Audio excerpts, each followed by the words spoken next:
신약성경 누가복음 2장. 신약성경 누가복음 2장 25절로 39절입니다. 누가복음 2장 25절로 39절, 제가 가지고 있는 신약성경 89쪽입니다. 신약성경 89쪽 누가복음 2장 25절로 39절 말씀. 다 찾았으면 아멘. 자, 저 한 절, 여러분 한 절, 그리고 마지막 절 다 같이 이교독하도록 하겠습니다. 25절입니다. 예루살렘에 시므온이라 하는 사람이 있으니 이 사람은 의롭고 경건하여 이스라엘의 위로를 기다리는 자라. 성령이 그 위에 계시더라.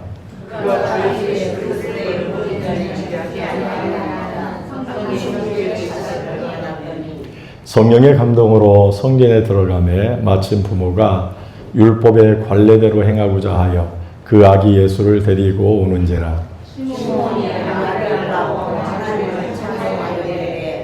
주제여 이제는 말씀하신 대로 종을 평안히 놓아 주시는도다. 이는 만민 앞에 예비하신 것이요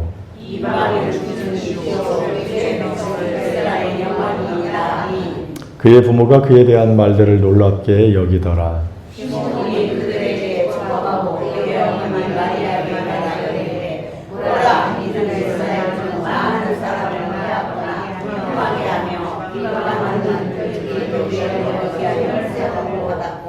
또 칼이 네 마음을 찌르듯 하리니 이는 여러 사람의 마음의 생각을 드러내려 함이라 하더라.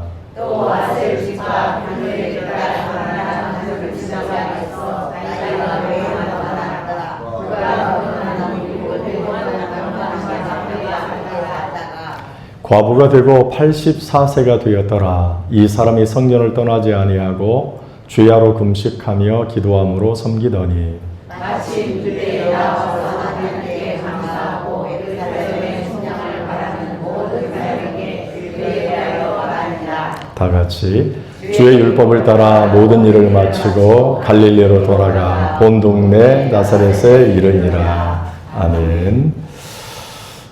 오늘 25절 말씀을 이렇게 한번 보게 되면 예루살렘에 시몬이라 하는 사람이 있다, 그렇게 말씀을 하고 있습니다. 근데 그 사람은 어떤 사람인가 할 때 먼저 의롭은 사람이다 그렇게 이야기하고, 두 번째로는 경건한 사람이다 그렇게 이야기를 하고, 세 번째로는 이스라엘의 위로를 기다리는 자다 그렇게 말씀을 하고 있는 것을 볼 수가 있습니다.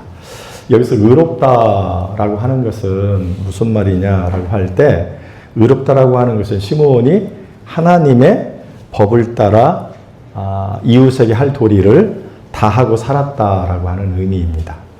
그러니까 하나님의 공의와 사랑을 실천한 사람, 그게 바로 시므온, 의로운 사람이라고 하는 그러한 사실입니다. 두 번째로 보게 되면 또 어떤 사람이라고 얘기하는가? 경건한 사람이었다 그렇게 말씀을 합니다. 이 경건이라고 하는 이 말이 헬라어로 율라베스라고 하는 말인데, 하나님께 대하여 주의하고 신중하고 두려워하다라고 하는 뜻을 가지고 있어요. 주의하고 신중하고 두려워하다. 즉 시몬은 하나님의 율법의 뜻과 명령을 지키면서 살아가기 위해서 늘 주의하며 살아가는 그러한 사람이었다라고 하는 그러한 사실입니다. 더 나가서 이 시몬은 어떤 사람이라고 이야기를 해요? 이스라엘의 위로를 기다리는 사람이다 이렇게 얘기합니다. 이 말은 무슨 말일까요? 메시아가 오셔서 이스라엘을 회복시키시고 영화롭게 만들 날들을 사모하고 기다렸다라고 하는 그러한 사실입니다. 사실 말라기 선지자 이외에 세례 요한까지는 약 400년의 그 중간기 시대가 있었거든요. 이때는 계시도 없었어요. 그리고 어떤 선지자들도 또 없었습니다. 그러니까 사람들이 어떻게 했을까요? 주님의 오심을 사모했는데 1년이 아니고 400년이 되니까 그들이 주님을 기다리는 것을 포기하기도 했겠죠. 그런데 그러는 가운데서도 이 사람은 어떻게 해요? 포기하지 아니하고 메시아가 오셔서 이스라엘을 다시 회복시키실 거라고 하는, 구원할 것이라고 하는 이와 같은 사실들을 믿고 계속 기다렸던 그러한 사람이었던 것을 볼 수가 있습니다. 자, 그분이 이제 예루살렘에 있었는데, 또 특별히 예루살렘 성전에 있었었는데, 그분에게 26절 말씀을 보게 되면 하나님께서 말씀을 해 주셔요. 뭐라고 말씀해요? 그리스도를 보기 전에는 죽지 아니할 것이다 라고 하는 성령의 지시를 받아요. 이게 성령께서 이러한 그에게, 이 시몬에게, 야, 너는 나이가 좀 많이 있지만 그럴지라도 그리스도, 즉 구원자 메시아를 반드시 어떻게 죽기 전에 볼 것이다. 이거 엄청난 은혜이고 복이시죠. 그렇게 말씀을 해 주셨어요. 자, 그런 말씀의 지시를 받고 그 다음에 27절 보니까 성령의 감동으로 어디에 들어가요? 성전에 탁 들어갔어요. 그때 여기에서 성령께서 감동하여서 말씀해 주신 대로 누구를 만날까요? 메시아이신 예수님을 딱 만나게 되는 것을 볼 수가 있어요. 우리가 앞에서 살폈잖아요. 이때 지금 마리아가 예수님을 이제 주 앞에 올려드리는 그러한 정결 예식, 또 본인의 정결 예식, 또 헌신해 드리는 그 예식을 치르러 마침 어떻게 해요? 딱 이렇게 온 것이죠. 그 예수님을 그가 딱 봤어요. 보면서 순간적으로 어떻게 해요? 직감했죠. 성령의 감동에 의해서 이분이 누구예요? 메시아이구나, 이렇게. 그리고 메시아를 발견하고 어떻게 했을까요? 그분이 28절 보니까 시몬이 아이를 낳고 하나님을 뭐 했어요? 찬송했다라고 이야기를 합니다. 찬송하면서 그가 예언을 합니다. 성령의 감동에 따라서. 그 예언이 29절부터 쭉 이렇게 나와 있는 것을 볼 수가 있습니다. 예언을 하는데 이렇게 얘기하죠. 주제여 이제는 말씀하신 대로 종을 평안히 놓아주시는도다. 30절. 내 눈이 주의 뭘 봤어요? 구원을 봤다. 이분이 그게 누구라는 거예요? 구원을 주시는 구원자라는 거예요. 예수님을 딱 향하여서 하나님께 찬송을 올려드리면서 이분이 어떤 분이라고 30절에요? 구원자이십니다. 그래서 내가 주의 구원을 이렇게 바라볼 수 있도록 해주셨다라고 이야기를 하죠. 그리고 31절에는 뭐라고 얘기해요? 이는 만민 앞에 예비하신 것이다. 만민을 위하여 준비되신 분, 만민을 구원하기 위하여 준비되신 분이시라고 이야기를 하고, 32절 뭐라고 얘기해요? 이방을 비추는 빛이요 주의 백성 이스라엘의 영광이다. 이렇게 이방의 빛이다. 그러니까 이 30절, 31절, 32절을 딱 종합해 보면 무슨 말일까요? 예수님은 누구라는 거예요? 메시아요, 즉 구원자다, 이렇게 이야기를 하고, 그럼 누구를 구하는가?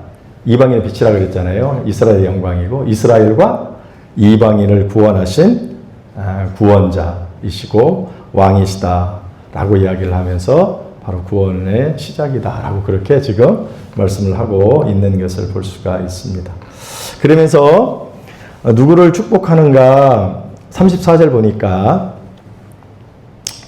자, 34절, 시몬이 그들에게 뭐예요? 축복하고, 그래서 그들은 누구예요? 예수님의 부모인 마리아하고 요셉이죠.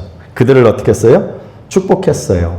그리고 이 메시아가 앞으로 어떤 일을 할 것인가를, 또 어떤 일을 당할 것인가를 이제 예언을 하고 있는 것을 볼 수가 있습니다. 34절, 시몬이 그들에게 축복하고 그의 어머니 마리아에게 말하여 이르되, 보라, 이는 이스라엘 중에 많은 사람을 뭐예요? 패하거나 흥하게 하며 비방을 받는 표적이 되기 위하여 세움을 받았고, 이분이 뭐라고 지금 이야기를 해요? 그 다음 35절까지 보죠.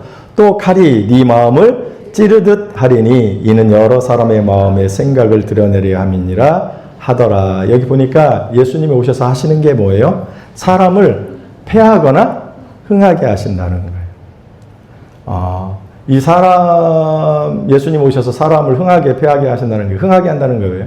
구원을 얻도록 하시거나 아니면 어떻게 심판을 통하여 구원을 받지 못하도록. 그래서 사실 예수님이 딱 오므로 말미암아 둘로 쭉 나눠요. 예수님을 영접하든지 예수님을 배척하든지, 그렇게 이야기를 하고 있고, 또 35절 보니까 칼이 네 마음을 찌르듯 할 것이다. 예수님이 그와 같은 고난을 당한다는 거예요. 다시 말해서 구원은 그냥 이루어지는 게 아니라 엄청난 칼에 찔림을 당한 것 같은 그 엄청난 고통과 고난을 통해서 그렇게 이루어진다는 거예요. 그러니까 우리는 대부분 영광만 생각해요. 고난을 생각하지 않고. 그런데 이 영광은 반드시 고난을 수반하죠. 고난을 통한 영광을 얘기해요. 예수님이 구원을 이루는데 그냥 구원을 쉽게 이루는 게 아니라 칼이 찔림과 같은 엄청난 고난을 통해서 그와 같은 구원의 영광, 구원을 이루게 될 것이다라고 그렇게 말씀을 하고 있는 것을 볼 수가 있습니다. 자, 이게 누구에 관해서요? 시몬과 관련돼서 지금 이렇게 말씀을 하고 있죠. 또 거기에 보니까 이 시몬, 남자 시몬만 있는 게 아니라 또 여성분이 한 분이 계세요. 그게 누군가라고 했을 때 36절 읽어볼까요? 36절 시작. 또 아셀지파 바누엘의 딸 안나라 하는 선지자가 있어 나이가 매우 많았더라. 그가 결혼한 후 7해 동안 남편과 함께 살다가 누가 있다고 이야기합니까? 여기에 안나라고 하는 여인이 있다라고 그렇게 이야기를 합니다. 이 안나라고 하는 여자는 나이가 매우 많았다라. 그러니까 늙었다. 그렇게 이야기를 합니다. 그러면서 그 근거를 얘기하죠. 그가 결혼한 후 뭐예요? 7해 동안 남편과 함께 살다가 그 다음에 37절 과부가 되고 그 다음에 몇 세가 됐어요? 84세가 되었다. 그렇게 얘기합니다. 자, 결혼하고 몇 년 동안 7년 살다가 남편이 어떻게든지 죽었어요. 그리고는 몇 년? 84년. 근데 이 유대의 기록에 보게 되면 결혼을 대부분 여자분들이 일찍 한답니다. 그래서 뭐 14살 하기도 하고 제가 어제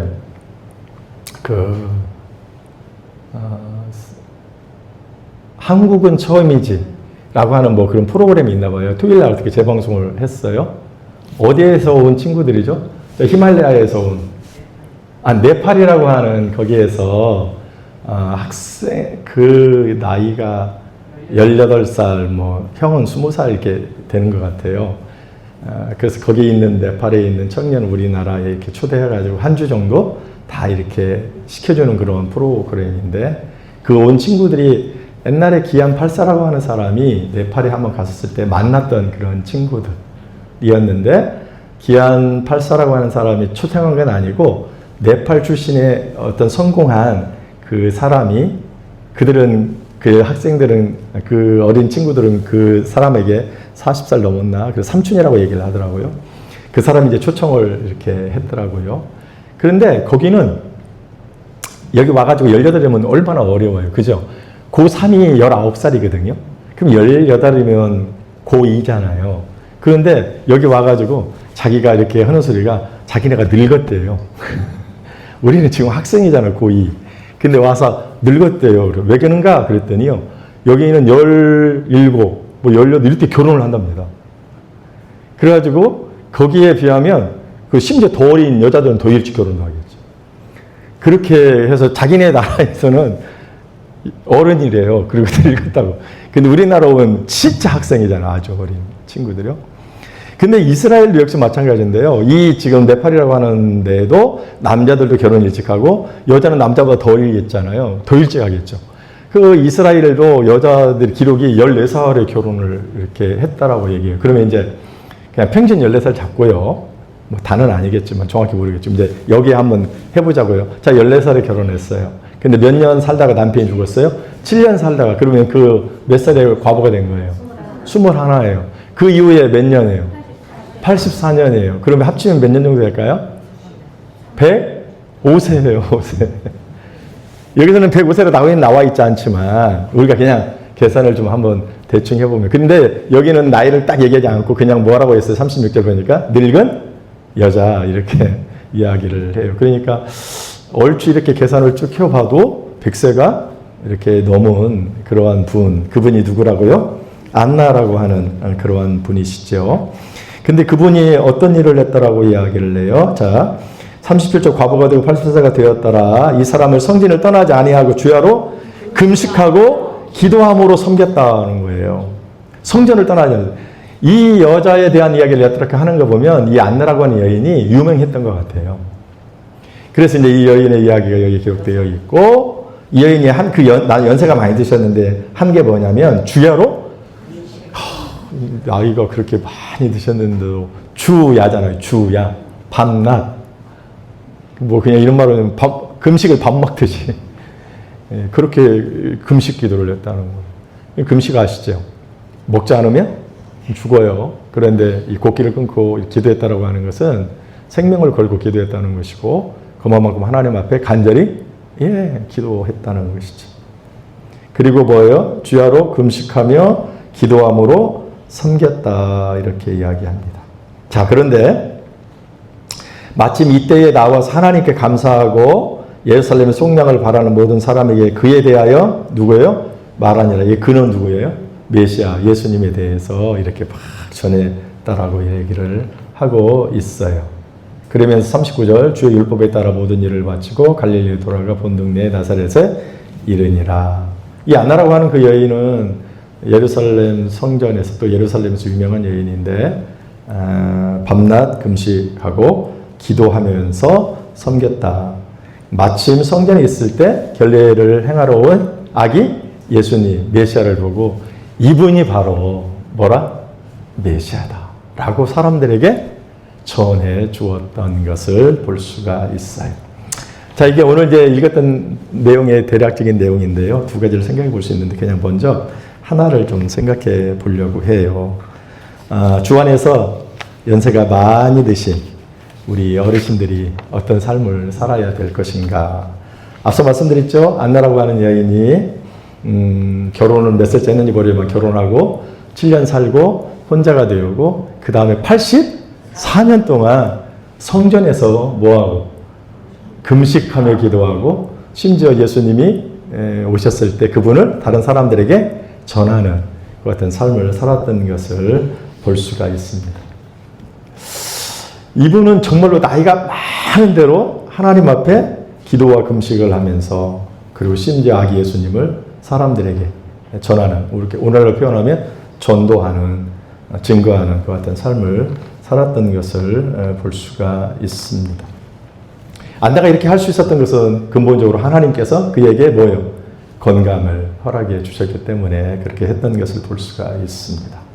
연세가 드셨어도 왕성하게 하나님이 주시는 능력으로 금식으로 섬기고, 또 심지어 메시아신 예수 그리스도를 많은 사람들에게 전해주는, 증거하는, 뭐 다르게 표현하면 전도하는 그 같은 일들을 했던 것을 볼 수가 있습니다. 우리 이 구역 김정숙 권사님 어머님도 거의 100세라고 그러셨죠. 99세인가. 그런데도 여전히 정정하시다고 그렇게 말씀을 하시더라고요. 어쨌든 그렇게 연세가 드셨음에도 불구하고 이 안나라고 하는 여인도 그 같은 일을 했던 것을 볼 수가 있습니다. 오늘 우리가 안나를 보면서 연세 드신 우리 어르신들이 어떻게 삶을 살아야 되는지, 어떻게 신앙생활을 해야 되는지, 어떻게 자신에게 주어진 사명을 감당해야 되는지를 우리가 좀 생각해 볼 수 있다라고 하는 그러한 사실입니다. 우리가 신앙생활을 쭉 이렇게 해 보았을 때요, 연세 되신 분들을 볼 때 연세를 드시고 주의 일을 막 이렇게 안나라고 하는 이 여인처럼 열정적으로 하는 사람이 좀 드문 것 같아요. 그래도 우리 교회는 연세 드신 분들이 그래도 좀 많이 계신데, 오늘 이 오후에 참여하는 것도 연세 드신 분들이 사실은 많이 계시잖아요. 예배도 잘 참여하시고, 그리고 또 연세 드셨음에도 불구하고 오전 예배 끝나고 예배당을 청소하는 거, 뭐 계단이나 기타 등등 청소하는 거 보면 젊은 친구들도 도와주지만 또 열심히 그 연세가 드셨음에도 그렇게 하시고, 또 우리가 이제 구역별로 점심 식사를 우리가 하잖아요. 그렇게 할 때에도 사실은 연세 드신 분들이 또 참 음식을 해서 이렇게 섬기는 것을 보아요. 그리고 때때로 얼마 전에 우리가 이제 예배당에 이러한 장의자도 바꿨지만 그 일을 할 때에도 연세 드신 분들이 참 나오셔서 또 열심히 하는 걸 보아요. 그러니까 제가 이렇게 보면 다른 교회에 그 연세 드신 분들은 어쩐가는 잘 몰라요. 제가 판단하고 싶지도 않고. 그런데 그냥 제가 봤을 때 다른 이제 교회의 어르신들보다 참 저희 교회의 어르신들이 그래도 참 열심을 내시는 거, 너무너무 보기에 좋고 아름답고 제가 볼 때마다 감동을 막 입을 때도 있어요. 어쨌든 우리는 그러함에도 불구하고 오늘 말씀에 비춰보면 연세 드셨을 때 그 연세가 드셨어도 사역을 이렇게 잘 감당해야 좀 되겠다라고 하는 그러한 사실입니다. 그런데 평균적으로 보면 연세를 드시면 별로 이렇게 봉사하시는 분이 많지 않아요. 우리가 이 제도권에 살고 있는데 70이 딱 되면 은퇴하거든요. 은퇴. 그러니까 목사도 70이 되면 만 70세 전날까지, 그래서 우리가 보통 나이는 그냥 71세 이렇게 이야기를 하는데, 전날까지 하고 내가 좋던 싫던 간에 목사도 자동으로 은퇴를 하죠. 근데 목사만 그런 게 아니라 장로님들도 그러고 권사님들도 그러고 안수집사님도 그러고 다 70이 되면 이렇게 은퇴를 하죠. 이것은 우리가 이 제도권에 살고 있고, 특별히 대한예수교 장로회 합동이라고 하는 이 합동총회에서 만든 헌법에 또 그렇게 이제 기록되어 있어서 내 의지와는 상관없이 이 제도권 안에서는 70이 되면 다 은퇴를 해야 되죠. 그래서 보통 이렇게 70대에서 은퇴를 하게 되면 보통은 어떻게 하는가? 나는 이제 헐떡이 다 했다. 그리고 법적으로도 어떻게 해요?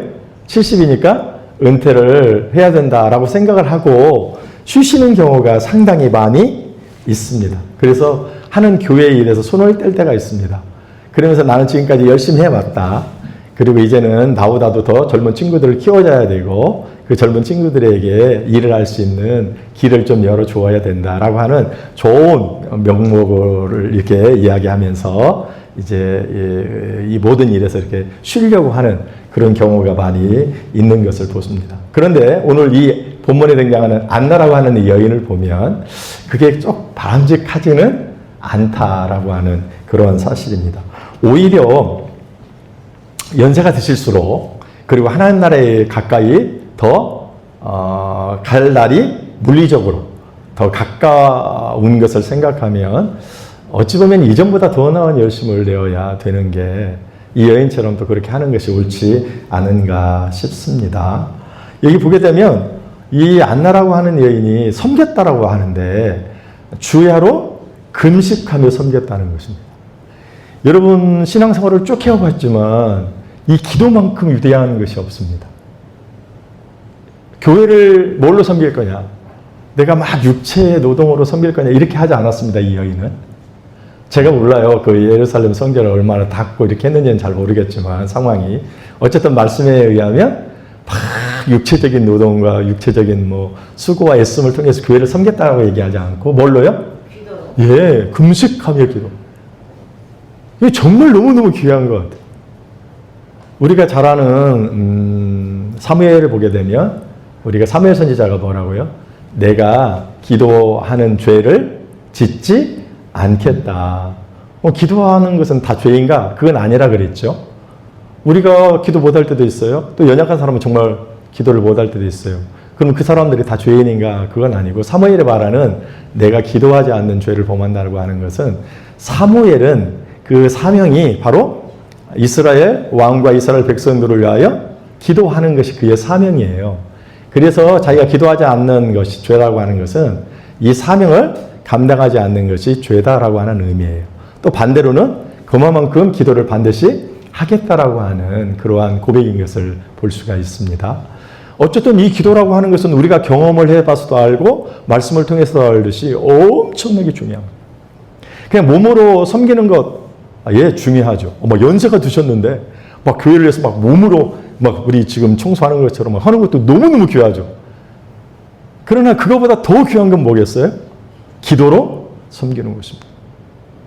여러분 우리가 사탄이 교회를 얼마나 흔드는 거 아시죠? 얼마나 사탄이 교회를 무너뜨리려고 하는지요. 이 사단의 역사가 엄청납니다. 그런데 성경에 보니까 그 시험을 뭘로 이길 수 있다고 얘기합니까? 기도 외에는 이 같은 이유가 나갈 수? 기도가 얼마나 중요하죠. 다른 어떤 것보다 내가 힘이 없어. 그러니까 나는 못하니까 아이고 쉬어야 되겠다. 이게 아니고 내가 비록 힘이 없지만 육신적으로 내가 할 수 있는 건 뭐예요? 기도라는 거예요. 기도를 섬겼다는 거예요. 그래서 이 예루살렘 교회를 위하여, 또 이스라엘 백성들을 위하여, 또 메시아의 오심을 위하여, 열심으로. 이 기도를 통해서 교회의 부흥과 발전을 위해서 오늘 우리가 그렇게 해야 된다라고 하는 그러한 사실입니다. 또 더 나아가서 이 성전에 했을 때 누구를 봤어요? 메시아이신 아기 예수님을 딱 보고 사람들에게 뭐 했다고 얘기해요? 전했다라고 이야기를 합니다. 메시아에 대하여 증언했다. 구원에 대하여 증거했다. 다르게 표현하면 전도했다라고 하는 거, 이렇게 이제 표현을 할 수 있겠습니다. 그는 다른 어떠한 것으로 주님의 몸된 교회를 섬긴 게 아니라 이렇게 복음을 증거하는 일로 그가 섬겼던 것을 볼 수가 있습니다. 연세가 드셔서 다른 어떤 분들보다도 연세 드신 어르신들은 오히려 몸으로 하는 것보다는 이렇게 전도하는 일에 좀 힘을 써야 됩니다. 왜 전도가 이 젊은 사람보다 어르신들이 더 유리한가라고 할 때, 자, 이제 물리적으로 한번 보면 젊은 친구들은 어떻게 해요? 열심히 직장에서 일합니다. 요즘에는 혼자 벌어서 생활할 수 없고 맞벌이를 해야만 생활할 수 있을 정도로 정말 혼자만 버는 그러한 젊은 가정들이 없어요. 요즘 거의 다 합니다. 남편이 직장 생활을 하면 여자분도 이렇게 직장은 안 갔더라도 최소한 알바라도 합니다. 그래서 아이들의 교육비를 보태든가 교회의 가정의 재정을 좀 이렇게 보태든가 반드시 같이 그렇게 하는 것을 볼 수 있습니다. 그래서 이들은 시간이 있을까요? 없을까요? 없습니다. 근데 어르신들은 우리가 보통 물리적으로 이렇게 봤었을 때 그 젊은 사람에 비하면 시간이 상대적으로 많이 있습니다. 그래서 전도할 수 있는 시간이 많이 있다는 것이고, 두 번째로는 어떤 사람들이 사람의 말을 잘 듣는가 할 때 젊은 사람들의 이야기보다는 연세를 드신 어르신들의 말을 잘 듣습니다. 연세가 있다라고 하는 것은 연륜과 경륜이 풍부하다는 거예요. 그래서 연륜과 경륜이 풍부한 그 어른들의 말을 젊은 사람보다 더 잘 듣게 되어 있습니다. 그래서 이와 같은 경험이 많으신 어르신들은 그러한 점들을 이용해서 주의 복음을 더 잘 증거할 수 있다라고 하는 그러한 사실입니다.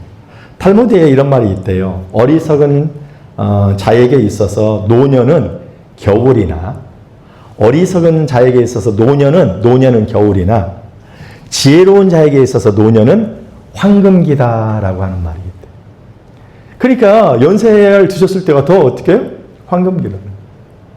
아까 말하는 대로 기도로 섬길 수 있고, 그래서 교회의 부흥을 이루고 더러운 사단의 그 시험을 물리치며 교회의 부흥을 이룰 수 있도록 일조할 수 있고, 오히려 바빠서 전도하지 못하는 이 젊은 사람보다 상대적으로 시간이 있고, 그리고 이제 연륜과 경륜이 풍부해서 그러한 경험을 근거해서 주의 복음을 더 노련하게 증거할 수 있고, 또 사람들이 더 잘 받아들이니까 그렇게 더 할 수 있다라고 그렇게 이야기를 하고 있는 것을 볼 수가 있습니다. 사랑하는 교회 성도 여러분, 특별히 연세 드신 우리 어르신들은 이제 내가 나이가 많으니 이 제도권 안에서 원래 70년 은퇴하고 또 실제로 교회에서 오랫동안 내가 섬겼으니 내가 피곤한 것도 있고 또 젊은 사람에게 길을 내줘야 되는 것도 있으니 나는 쉬어야 되겠다라고 하기보다는 도리어 지혜로운 어른들,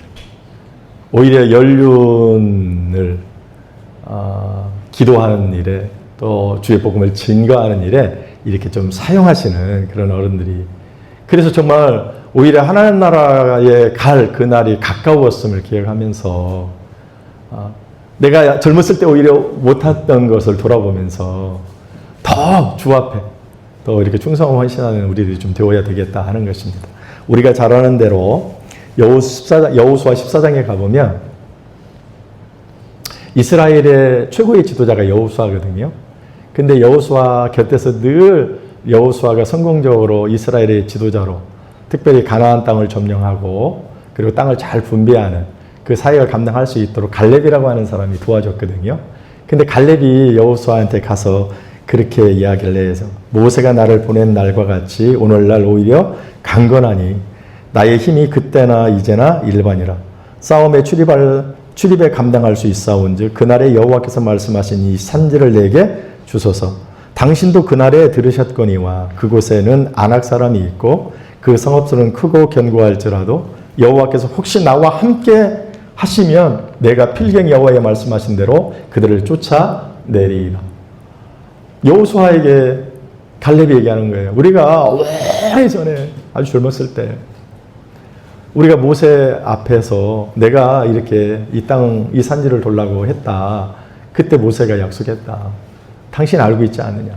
내가 오랜 시간 지나서 이렇게 나이가 비록 먹었을지라도 나는 아직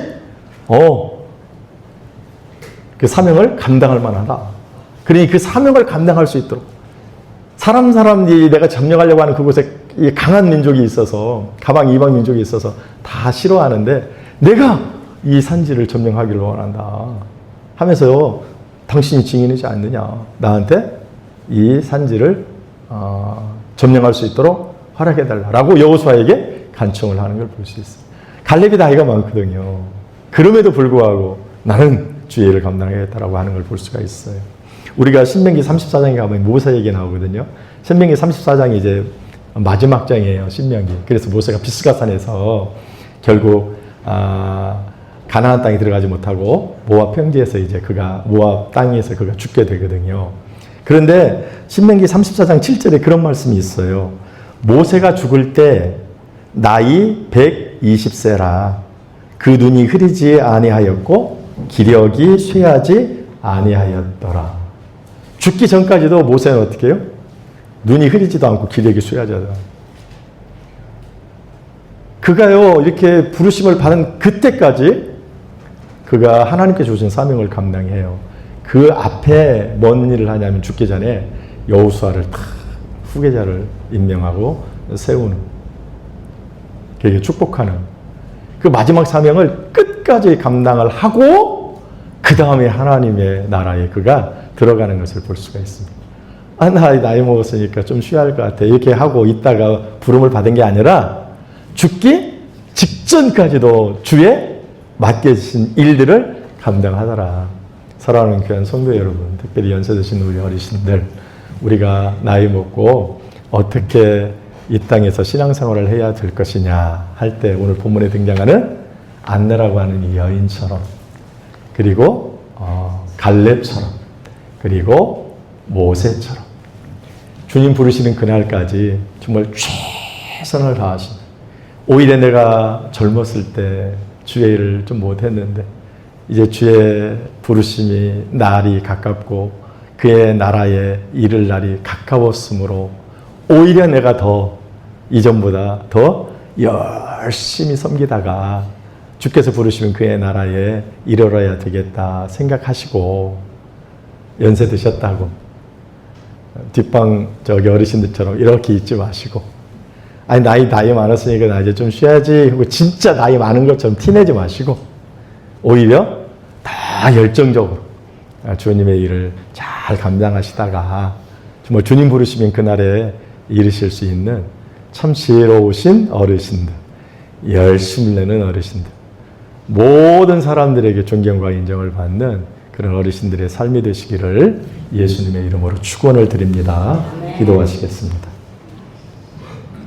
고마우신 아버지 하나님, 은혜를 감사합니다. 오늘 주시는 말씀을 통해서 노년에 우리가 어떻게 하나님 앞에 신앙생활을 하여야 될 것인가 하는 부분들을 안나라고 여인의 모습을 통하여 생각해 보았습니다. 하나님, 우리가 나이가 많고 실제로 육신적으로 피곤하고 힘들고 어려움도 있습니다. 그러나 우리의 육신의 연약함을 이길 수 있는 것이 우리 영혼이 날로 새로워지는 것인 줄로 믿습니다. 하나님